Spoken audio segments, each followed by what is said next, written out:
अस्सलाम वालेकुम, आप देख रहे हैं अबरार कुरैशी यूट्यूब चैनल। उम्मीद है आप लोग खैरियत से होंगे। साबिक भारतीय खिलाड़ी आकाश चोपड़ा ने अपनी टीम का इंतखाब किया, जिसमें उन्होंने 2 पाकिस्तानी ऑलराउंडर को भी शामिल किया है। जिसके मुताबिक साबिक भारतीय खिलाड़ी आकाश चोपड़ा ने अपनी ऑल टाइम 11 CPL 11 टीम में 2 पाकिस्तानी खिलाड़ियों शोएब मलिक और सोहेल तनवीर को मुंतखब कर लिया।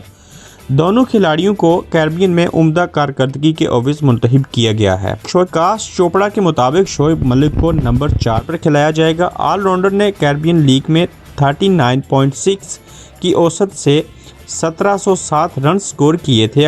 आकाश चोपड़ा का कहना था कि शोएब मलिक T20 की तमाम लीग्स में उम्दा कारकर्दगी का मुजाहिरा करते हैं, तो मैं भारत के दामाद को मुंतखब कर रहा हूँ।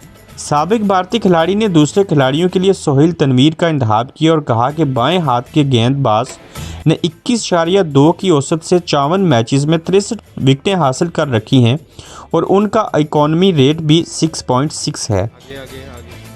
उन्होंने कहा कि सोहेल तनवीर हालिया CPL T20 में भी उम्दा कारकर्दगी का मुजाहिरा कर चुके हैं। याद रहे कि सोहेल तनवीर ने इंडियन प्रीमियर लीग IPL के पहले सीज़न में राजस्थान रॉयल्स की नुमाइंदगी की थी और उम्दा कारकर्दगी पर मैच के बेहतरीन खिलाड़ी भी करार पाए थे। फाइनल 11 में Chris Gayle, Colin, Shoaib Malik, Pollard बतौर कप्तान, रसल, सुनील नारायण, सोहेल तनवीर समेत बाकी खिलाड़ी शामिल हैं।